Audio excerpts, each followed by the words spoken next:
Hi, Runner Story family. This is Allison Gilliard with Runner Story, where every story needs to be heard. And guys, we're into season 4. Season 4. Thank you guys for listening the past 3 seasons, for believing in this community. Again, another huge shout out to our Patreon family members for being a part of this journey. And we are so incredibly grateful for you. And thank you that you believe in us so much. And that here we are, season 4. So exciting. And what better way to kick off season 4 than with 2 podcast partners for the month of November. So excited. I am excited because these 2 podcast partners are phenomenal partners and I love them both so much. And so our first one is Fresh Junkie Racing. Love those guys, Mike, Haley, the whole team. They do such an outstanding job. They are the creators of Battleship 12K, which is my favorite race, which is coming up. So excited. Absolutely love this race. If you've not signed up, you should probably do that. You also have a code RYS15 that you can use as well when you register.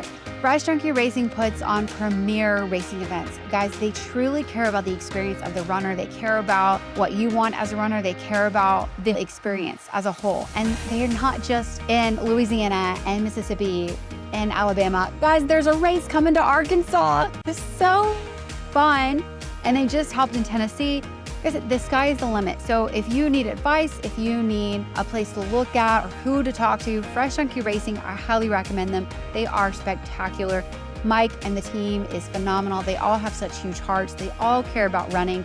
And again, they just want you to have a phenomenal experience. And so thank you to Fresh Junkie Racing. Thank you for creating the Fresh Junkie family that you have. I'm so incredibly grateful for you guys. And I cannot wait to see you at Battleship 12K.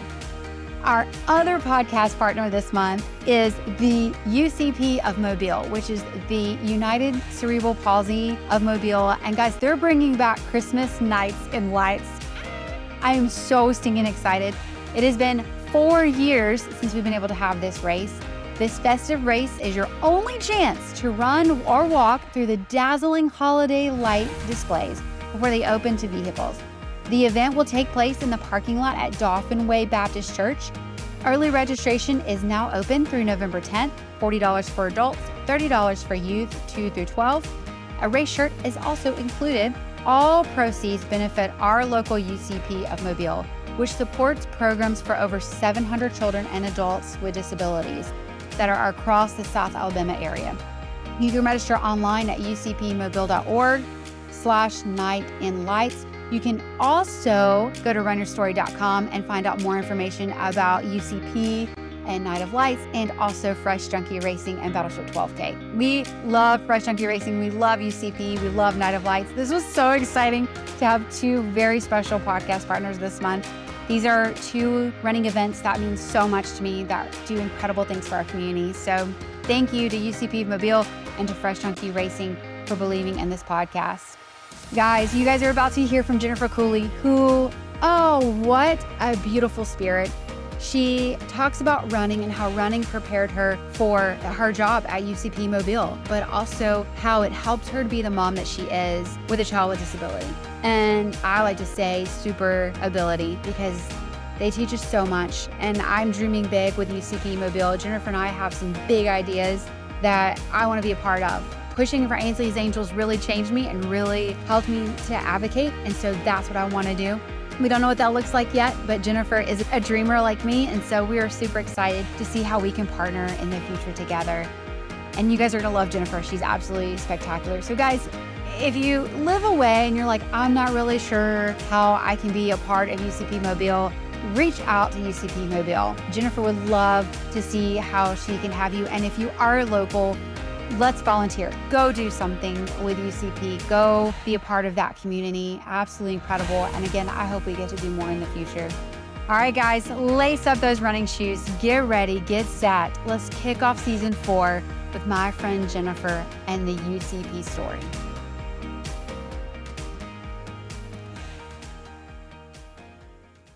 Thanks, Jennifer, for being here. Of course. Thanks for having me. I'm so excited. We are sitting in one of your conference rooms here at the United Cerebral Palsy Office in Mobile. And I'm excited, one, because I've really gotten to know you and let me just say, you're one cool lady. Oh, Jennifer. thanks. Like, I adore you because I've gotten to know part of your story, especially about your family and why you're so passionate about UCP here. But also to make the big announcement that our very sad race that got taken away is now back. Right. Which is Night of Lights. Yes. Yes. So exciting. We're so excited it's back. For those that don't know, we run through Christmas lights. Yes. With Christmas music. Yes. We have the best time. Yes. Yeah. It's super fun. It's definitely holiday spirit and all the things. But we're really excited to have it back too. It's been about 3 years. It's been a couple of years. Yeah. 3 or 4, actually. So it's great that we're able to bring the race back. It's in Mobile. It's going to be really convenient for everybody to get to. Yeah. Yay. Which I cannot wait to talk about. Yeah. So, but let's get started because what is your run story, Jennifer? So it's been a minute since I would call myself a runner, but I did used to do half marathons. Actually, the first one I did was to raise money for the Leukemia and Lymphoma Society. I think they're called Blood Cancers United now, but I would say that was probably a really big piece of my funds development experience that got me to this position. But that was before I had kids, obviously. Then once you have kids, everything flips upside down. But yes, I liked distance runs a lot better because I was not super fast. I was an interval runner. So yeah, hopefully at some point in my life I will get back to it. But I really enjoyed races themselves because of all the excitement and other people doing the things at the same time. Running by myself, like training runs, was boring. Especially, yeah. They can be, Yeah. So, yeah, all the excitement and especially the bigger races, they have some kind of entertainment or something happening on the sidelines as you do the race and people with signs and all that. So, yeah, I wish that it could be like that every time you ran, but out on the pavement. Way to go! Yeah. Well, and podcasts are so much more prevalent now since when I was a runner. So I probably would have more things to entertain myself with other than just music. So how did you get into running? How did that start? So I actually signed up for the race with Team Training, the Leukemia and Lymphoma Society, never having run before. Okay. I'd done some 5Ks and things like that just for fun, but I'm actually married to a former cross-country runner. He ran cross-country in high school. So when I came home and told him I had signed up for a half marathon, he was pretty surprised.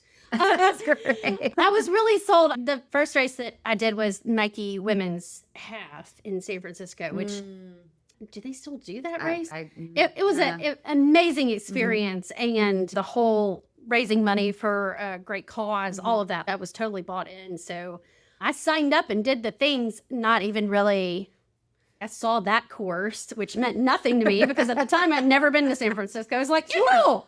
So a couple of weeks later, I'm looking at the course for First Light, the race here in Mobile, and saw what their half marathon course was. And I'm like, oh my gosh, what did I just decide to do? But That was a little hilly. Yes. Yeah. There is not really any kind of hill in Mobile, Alabama that can prepare you for San Francisco. It was okay. It was intense, but I expected it was an amazing experience just all the way through that race. At the finish, instead of receiving a finisher's medal, you actually got a Tiffany necklace. They had San Francisco firefighters in tuxedos and handed them out.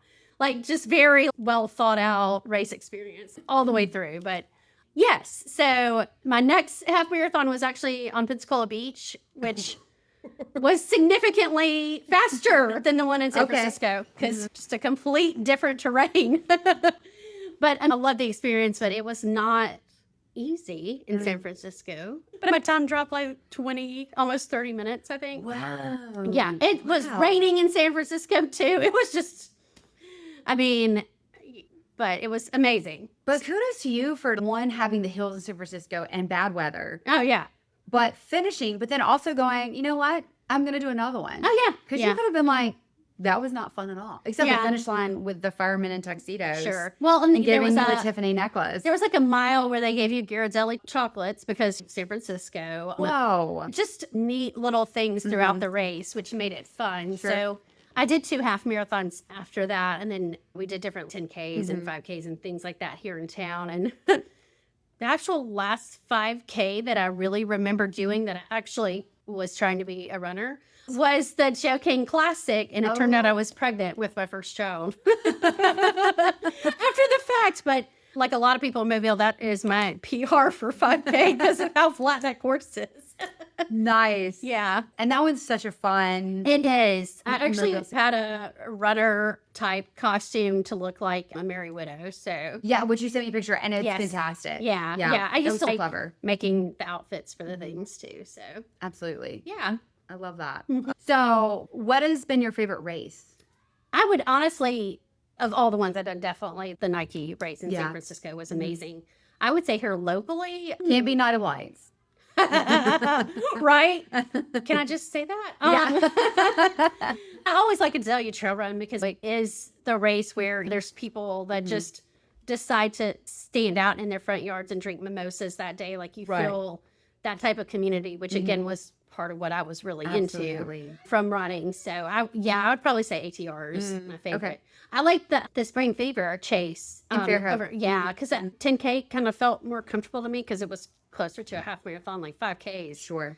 I never felt like I was fast enough for that to be worth. I don't know, but yeah, I like the Spring Fever chase. It is. That's a hilly one. It's very hilly. The first time I did it, I'm like, I didn't think this through. It just probably that's how I felt in San Francisco, to be perfectly honest. But yeah, it is hilly, and I think it sneaks up on you. I was about to say, a lot of people don't realize that because they think Fairhope by the Bay. Right. So they're not But realizing. it's like you're kind of like coming up from the water. Yeah, absolutely. Yeah. And it just keeps going. They're like rolling hills. Uh-huh. Yeah. Yeah. Mm-hmm. Yeah. So that's a really cool course too. And you get to see the Fairhope Arts and Crafts Festival before it's open to the public. Sure. which is- Yeah, absolutely. Yeah. So, what are some lessons that you've learned from running? Well, I think perseverance, especially since I was a distance runner and not fast. I get I think that. keeping with something was a big one. Yeah.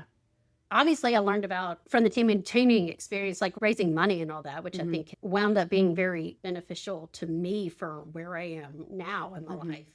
Yeah, I would say probably perseverance, grit, sticking to something is the biggest one. That's good. Yeah. That's really good. And I know and I'm going to share this and you can just tell me if it's too personal or not. No, yeah. But you also have two very precious kids. Thank you. One that has Down syndrome and autism. Yes. Yeah. And so, do you think that running that perseverance coming into having. Yes, that's why I'm tearing up. No. Yeah, absolutely. I think, right? No, you're good. I told you really cool. And I'm so excited for people to know you. Because when I got to sit down and talk with you Yeah. about Night of Lights and coming back and how exciting. Yeah. I saw the passion when you talked about your kids, especially your boy. Yeah. Who, well, you have two boys. I do. Yeah. I have two. Yeah, I think those lessons. Sorry. Jeez. It's like when I talk about Elliot. Absolutely. Yeah, I think the lessons that I've learned from running probably were very helpful when it came to the experience of raising Elliot and what that's like day to day, but also to understand to some degree what living is like for him and hitting milestones and inchstones and things like that too, because he has to have a lot of perseverance and grit to get through those things. Yeah. Yeah. Thank you for sharing that. Sure. I appreciate that. I'm fine, so I'll talk about him. Dang it. Sorry. No, you're fine. She's like, I wasn't went personal. She's like, I was not on the questionnaire. Yeah. That always happens. Somebody talking about something for work, and then Shelby did it once on the air, and I was like, I have to professionally talk around my child. Okay. So also learning from Elliot or running the whole fundraising and that being tied to a cause that feels personal, I think uniquely prepared me for the position that I'm in now. Certainly before I took this job, I raised money for lots of organizations and been involved in a lot of organizations. But I think the thing that changed when I had Elliot was I actually had a cause that felt incredibly personal. And that was while Leukemia and Lymphoma is obviously an amazing organization and an amazing cause, I wasn't personally touched by either one of those blood cancers. So I think that was the biggest difference. A lot of people that I did team and training with were in some kind of way untouched by it personally. And so I think that kind of was a switch flip when I had Elliot to see what it felt like to be uniquely tied to. And he collects things and diagnoses and all of that stuff. So, and Like I had him and I was connected to a whole bunch of things like very personally. So I think that was it's a really cool part of being his mom is that part of it. And from my experience doing the fundraising things for races, I was able to turn that into what I do now, which is help raise funds for an organization that's obviously done things for my family personally, but is also a personal cause that helps a lot of kids and adults with disabilities. So it is funny how things you wind up learning while running do play into your life, even if you're not running at the time anymore. Yeah. Well, I will tell you this and you don't know this, but I want to say thank you for doing team and training because I have been personally touched. Wow. Having my sister-in-law diagnosed. Well, and now I know, I know I learned more people. It was one of the, again, signed up for it completely on a whim. Sure. But as I was training, I learned of a lot of people that I knew that had personal ties to it. So I mean, coincidentally, blood cancer is actually more prevalent in people with Down syndrome than the general population. So I do know of some kids with Down syndrome who have had childhood leukemia. Get out of here. I did not know that. Yeah. Yeah. They don't really get bone cancers or organ cancers, but blood cancer is a little bit more prevalent. Man.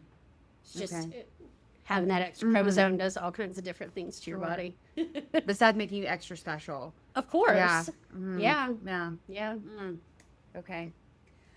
So I want to talk about, did you have a favorite running item? Like an item that you were like, I cannot go run without. Okay. So when I used to run more, because it was two things, I liked the Bondi bands. I don't even know if that brand still makes them anymore, but they were the fabric hair bands. That was actually something that I sold as one of my fundraisers for Team Training. Cool. Okay. Yeah. And then, oh my God, this is going to date me, but remember when you used to have the Nike thing that you had to put in your shoe to track you? Oh, yeah. Which is now hilarious because we all wear watches that do that all the time. Like back then, you could get a Garmin watch, but it was very expensive. And huge. Like, massive. Huge. I was like, I'm not buying one of those. I don't have the Nike thing. And you had to wear your phone on your arm. That's right. So to connect to the thing in your shoe. It's just, anyway, technology seems like it's come a ways since then. Yeah. But yeah, I would say those are two of the biggest things. I always used a spy belt too, like the very thin, and to hold my number too if it was an actual race. But yeah, I would say those were some of my favorite things, though. Yeah, the Nike thing is completely obsolete now. Right, isn't that wild? I bet it's in a Nike museum somewhere. I know, right? Like first tracker. It is, yeah, now we all have watches that do it for us. Yeah. Well, let's talk running shoes. One of my favorite topics. What do you like to run in? So back then, I wore Asics actually, which is hilarious to wear to a Nike race, but a lot of people weren't wearing Nikes for the race, coincidentally. I also ran in Newtons. Oh, okay. Yeah. I was a big fan of those shoes. I haven't tried any recently. Now I wear Hoka's for the most part. I have like custom orthotics. So I'm a pronator. A lot of times I was taped because my arches wanted to. So yeah, definitely stability shoes for sure. But Asics were what I did most of the marathons in, or half marathons in. Sure. I never wanted to do a marathon. There was nothing at the end of 13.1 that thought, I'm going to do that right now. Again. No. Fair. That's valid. That's valid. Fueling for your longer runs. I used to like the sport beans that Jelly Belly makes. I like candy. Gels were never really, I don't know, it's a consistency thing really. Sure. And I still drink those now. Noon tablets, put in water for electrolytes. Those were always really good too. Good. Did you have a pre or post race favorite meal? Like after you finished, you were like, I got to have this. Or before you ran, you were like, this is what I fuel with. I feel like I used to eat, I must have eaten it a lot because the thought of it is like plain oatmeal, but put peanut butter in it. So there's protein. Yeah. Right this hot minute, that does not sound very appealing, but I did used to eat that a lot. Of course, again, I feel like protein bars and all of that have come a long way and taste a lot better than they used to. So I don't think that oatmeal and peanut butter would probably be my pick now, but that's fair. Yeah, that's good. It was pretty easy. It was pretty easy to get anywhere because a lot of races weren't here that I did. So it had to be something that you could find almost anywhere. Okay. Yeah. Very nice. So did you listen to music when you ran? Yes. Yeah. Okay. What were your running jams? Oh, gosh. So this is funny. They're used to at the Nike race too, because of their whole, at the time, or, well, I guess they still technically have it, their whole relationship with Apple. They have these things every so often that play, I forgot what Power Song. Remember, it used to be a thing in the Nike app that connected to the thing in your shoe. That if you thought you needed a power song because you were at a particularly tough place in the run, you could tap and play my power song. Oh, okay. Yeah, I remember mine used to be Dynamite by... Oh, the other one I used to like... Oh my gosh. This is going to show how long ago it was. Like TikTok by Kesha. That was just Get Pumped. So like music that sounded like it should probably be in the club. Did you like That's Where I'd Rather Be? I don't know. I think I just needed a fast beat. Yeah. Like, I needed as much motivation as I could muster sometimes. So That's fair. those are the two that stick out in my mind. Okay. Because I never woke up in the morning feeling like, well, I don't guess anybody wants to feel like P. Diddy now, but back then, I didn't wake up feeling like him either. Like where he was in the earlier 2000s. Now nobody wants to feel like him. That's great. Oh my goodness. Oh man. Feel free to edit that. No, that's great. That's great. Wait, I can't believe Jennifer just said that. Great. Let's shift to recovery. Because I know that, especially with team and training, that was one of the things, like, Yes. they would talk about cross training and recovery. Yeah. So what did that look like for you? Yeah, that was actually a really cool thing about doing team and training is because we had coaches and they actually taught us the things because I knew nothing. Yeah. So I did ice baths back then. Love a good cold plunge. Yeah, which I remember the first time I did this, I'm like, what is my life? I can now still appreciate an ice bath, like a cold plunge type of thing, which I don't think I would have if I had not had that experience. So, yeah, I think ice actually kind of does a lot of good things for your body. I mean, most of the time now I'm like icing my neck because I'm old and tired. Yeah, I remember lots of ice baths, usually a nice beer.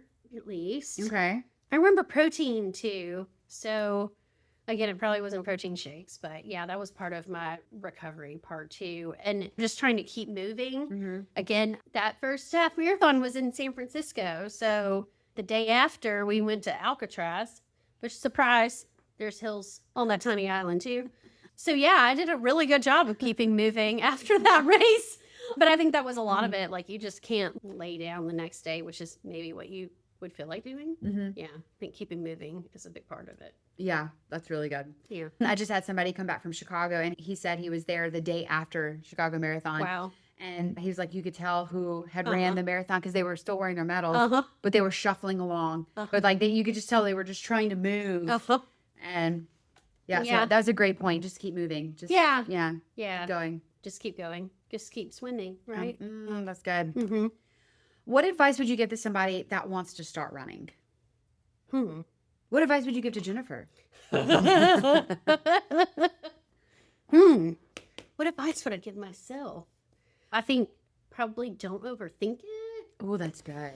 Just like, because I honestly did not when I signed up, which was a little out of character for me. But yeah, I would say don't overthink it. Just jump in and do it the best you can do it. Yeah. That's good. I like that. Just go with it. Yeah. You said that the half was your favorite distance to run. Yeah. I would say 10K was probably, because half obviously felt like more of a exertion. So yeah, I would probably say 10K was my sweetest spot. But I liked half marathons. Yeah, 5K felt a little short. Like I felt like I was just getting used to the idea of running and then it was over. And yeah, nothing about how I felt at the end of a half marathon made me think I wanted to do a whole marathon. Sure. Yeah. But that, again, that's valid. Very valid. So it was usually starving. Like maybe if I could have had more than a sport bean stack, maybe. So maybe I had real food. Yeah. The last half marathon I did was in Savannah, Georgia. And I was convinced that I was smelling hot dogs and pizza. Like that last point one, which was the hardest part. There were none of those things at the finish. I was going to ask, did you?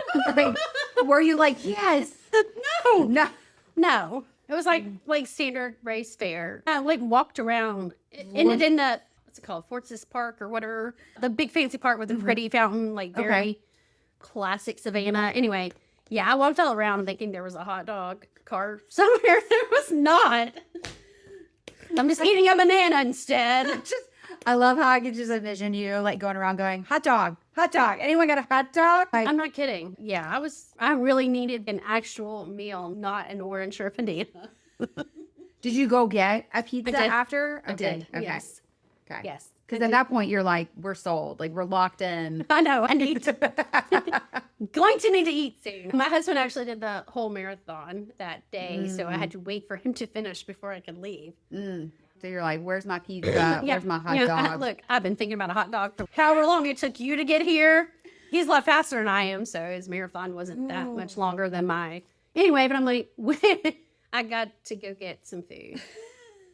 You're like, buddy, I'm going to need you to walk it off. Yeah. We walk into a restaurant. Yeah, we gotta go. Gotta get on this bus, gotta get back to the start, gotta get our stuff. This is over. That's fantastic. That's a great story. Yeah. So let's talk about Night of Lights. Yes. Super excited. Yes. Very. I think we as a local community that have done this for years were very sad when it went away. Yes. And it was Us too. no fault of you No, guys. Hank no. Aaron kind of shut down. And Yeah.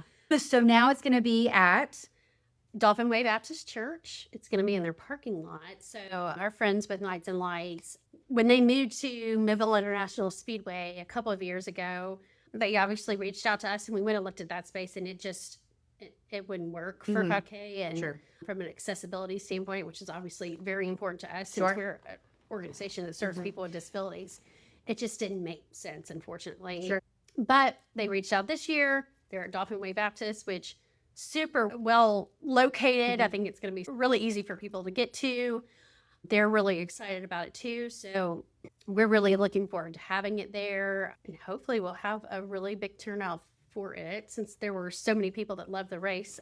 We constantly got asked when it was going to come back. We're like, I don't know. So we're very excited to have it back too and to kind of give Mobile and the running community back this fun holiday themed experience. And we have lots of people who aren't runners that come out for it too, just because there's a very unique opportunity here to walk through these lights Absolutely. before it's open to anybody to publish. So you're going to be the first person in Mobile to see them, like full stop, because it does not open to vehicular traffic until the next day. But you don't ever get the opportunity to walk or run through them other than this event with us.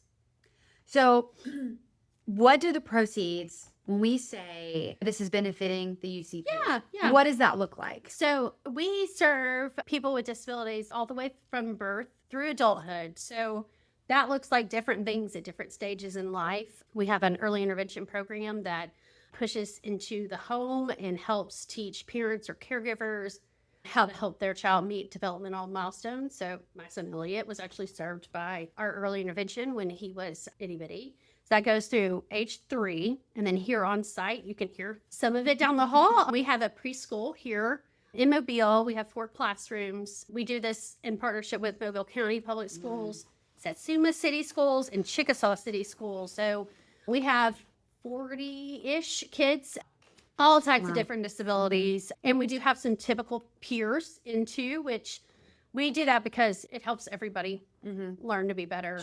The typical kids get to learn from the kids with disabilities and hopefully makes them a little bit more compassionate. My 8-year-old was actually a peer model in her preschool. He is really compassionate to kids with disabilities other than his brother. But It's his brother. it's more of a brother thing and not... I actually love that. Yeah. That's so Yeah. And it helps our kids with disabilities be able to model behavior to some degree off of typical kids and that are developing in a typical way. So it's a great program. It's really cool that it's here in our building. Absolutely. And then beyond that, we offer respite services for families to help give mom, dad, grandma, whoever the caregiver is, a break. We also have Camp Smile, which happens every year in West Mobile, Camp Grace. It is giving a traditional summer camp experience to kids and adults with disabilities. We split everybody up into age groups, take people regardless of their ability level. We're one of very few camps in the United States that does that. Wow. And their ability to pay. So we offer camperships if somebody can't afford to be there. But we do all the same things you think of as at Sleepaway Summer Camp. So horseback riding, arts and crafts, archery, cooking class, and science. I remember when I heard about Camp Smile, the first time I thought archery, but it's amazing. And we adapt the equipment or the experience, however it needs to be to fit the ability of the person that's there. So my son and I have helped at Camp Smile since he was tiny. I used to wear him in a carrier, but now I still help out in the arts and crafts room. That's pretty much the only thing I'm qualified to do there. But they do water sports, all the things. So it's a great experience. And so that starts for kids around age 5. And then we have some campers that are into their 60s that come every year. So that's incredible. Yeah. It's awesome. And I tell people that's the happiest place on earth. I've been to Disney and it's great, but that's the happiest place on earth. And Camp Grace is gorgeous. Yes. It's so nice. Yeah, I think that's one of those things that, like, if you've never been there, you would never realize that something like that was here. Absolutely. In Mobile. Yeah. And it's off of Elijah Jordan Road. Like, it's not far away. And it is tucked away. You got to know that it's there. Yes, but it's there. It's in West Mobile. Yeah, it's crazy. Yeah. So great thing. And then we also have, it's a couple doors down from here, an adult day program. So adults with disabilities, it gives them a way to keep their skills up. A lot of people don't realize that once you turn 21, you can't, because you can go to regular school, like in the school system, through the age of 21 if you have a disability. But after that, there's not really anything for you to do. And you have 2 options. If you have the skill set and the ability to do so, you could go into work. So we have a program that helps figure out the skill set of the individual and then help them find a job that meets that skill set. And they actually coach that person at their job. So and there's sometimes accommodations that they may need, but in many cases, it's something like a timer or not. It's not anything expensive, but the job coaches don't cost the employer or anything. So historically, people with disabilities are very underemployed, and there's a lot of them that want to work because we get a lot of our fulfillment. So because people with disabilities, they want to get the same fulfillment from doing work as the rest of us. But our adult day program is for people with disabilities that maybe, for whatever reason, can't go into work, but they need somewhere to go during the day that's safe, that's engaging, that helps them keep their skills up. Because any of us, if we just sat at our house in front of our TV, we would forget how to do the things, right? So it's a really great program down there, too. They go out in the community. They go on shopping trips or the library or whatever. So it's a really great program, too. So we have something, regardless of kind of what age or stage you're at, we have a program that probably fits. And obviously, though our name says cerebral palsy, we serve all types of disabilities, like regardless of what the diagnosis is. There's probably something that we can do for that individual and their family, because we really serve the entire family unit. Wow. Yeah. That's incredible. Yeah. Well, thank you guys for doing that. Yeah. Because I had no idea. Yeah. So I've learned Yeah. so much about UCP. Yeah. And we've talked about this, we are fortunate in our community where we have so many different running events. Yeah. And so sometimes people are like, oh, well, sometimes I have to pick based on what the nonprofit is or whatever. And what you guys are doing, Night of Lights, first of all, it's just so stinking fun. Right. If somebody's listening and they've not done this race, I don't care where you live. You need to come and do this. Yes, for because sure. It is Super so fun. much fun. It's on a Thursday night. Yep. It's right off the interstate. Yeah. And there's typically not another run that's happening on Thursday night. Right. Yeah, you're right. It's going to be epic. Yeah, You guys have always done a great job with this race. Yeah. It's one of those things where, again, so many of us were like, no, our Christmas tradition is gone. Us too. So I'm excited about Yeah. this, but also knowing what my money's going to, Yeah. what the community's money is going to help. Basically, we're helping our neighbors. Right. And I love that. Because, Yeah. as you said, so many times people don't know what to do or how to help. Right. And this is one way to do that. Right. And the disability world is a unique experience that I don't think a lot of people, all of us have the potential of being disabled at some point in our lives. Sure. But being disabled or being in this world is something that you don't understand until you're in it, if that makes sense. So Sure. it's a little bit, I think, harder for able-bodied people to realize what that looks like and what those people need. But yeah, that's the great thing about this race is even if you don't know what we do or who we serve, it's a fun race. But Yeah. hopefully the cause helps make you want to do it even more. Absolutely. Yeah. And what's also going to be really cool is that this is wheelchair accessible. Yes. Yes. So people can come out with strollers. Yes. People can come out with Yeah, we want this to be open to everybody. We do have a wheelchair racer division, Okay, great. which is really cool. Even if that's not the case, even if you want to come walk the lights and push someone who's in a stroller or a wheelchair, you're certainly welcome to do that, which is, I think, unique. Absolutely. That's not the stroller thing, too, just even for parents. There's not a ton of races that you in our city even push a stroller, unless something has changed in the time I've been a runner. But I don't remember doing very many of those where I saw other people with strollers. I'm thinking that's rare. Yeah, usually they're put in the back, but they usually pass me. I remember training a long time ago in Cottage Hill Park or Medal of Honor Park, and a mom pushing 3 in a jogging stroller. Oh, yeah. And she was passing me. You're like, before I had kids, you're I'm like, you like, go, girl. yeah. Now I'm even more impressed in hindsight. But yeah, kids are heavy. But yeah, a 3 across jogging stroller. It's amazing. I know. God. Yeah. People can do incredible things. They really can. And all those of us can. As I say, and those with disabilities can too. Yeah. Like they can do, and they bring so much light. Yes. Which I absolutely. think Night of Lights is so appropriate. Yes. I understand that it's Christmas lights, but from those that I know, it bring light to the world. Yeah. Like it just, we're better for knowing them. Yeah. You know? Absolutely. Yeah. I also want to say this, how can the community get involved? Okay, so let's say that somebody can't make it to this race. Right. How are other ways that they can give to UCP? Well, obviously we accept donations. Yeah. At any time. We have other special events throughout the year as well. Our biggest fundraising event was actually in September. It's called Food and Folly. So it's a Mardi Gras themed event in the fall. So like Christmas in July is the way I explain it. This is Mardi Gras in September. We have local area restaurants bring their best dishes. There's food, obviously food, wine, beer, spirits tasting, an amazing silent auction. The Excelsior Band is usually there. So we do that every year. So if Mardi Gras is your thing or food's your thing, definitely check it out. And we do a fishing tournament in May.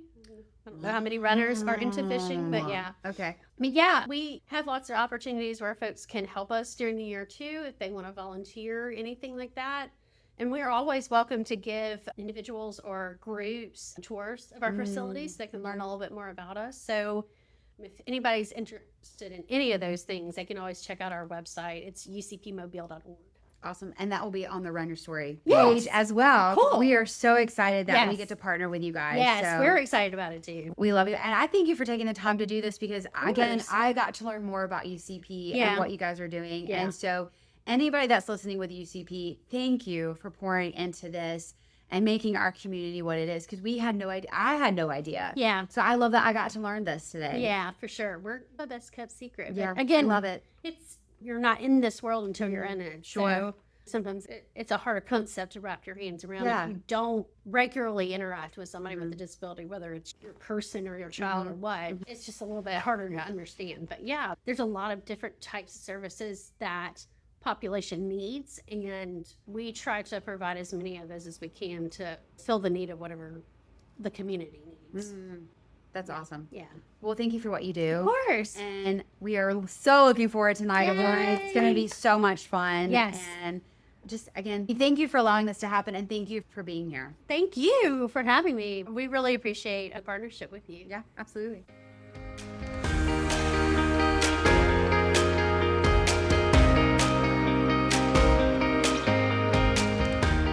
Probably should have warned you that you guys might need a tissue or two, right? Jennifer, thank you for your heart, for what you're doing at UCP Mobile, for being the mom that you are, for sharing your incredible journey from running into life and to what you're doing at UCP. I think that running gets overlooked in that kind of way, and you shed such a beautiful light and story on the focus of how running got you to here, to this moment. And thank you for heading up Night of Lights. So excited for this race. And so guys, definitely go check it out. And I'm very, very excited about this race. It's gonna be so much fun. And I've done it in the past, and my family was so excited to find out that I was coming back, and we're excited that we get to partner with UCP Night of Lights. So let's show up, show support, and I mean, come on, let's get in the Christmas spirit, guys.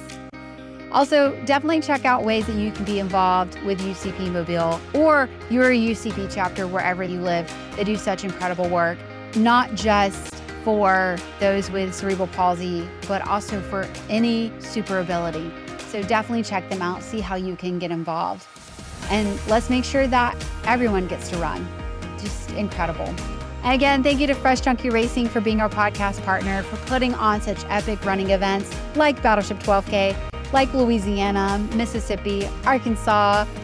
Well, the name goes on. I'm so excited for you guys. I love Fresh Junkie Racing. I'm so grateful that not only ambassador, but that I get to be part of this community. You guys have given me family, and I love and adore you guys so very much.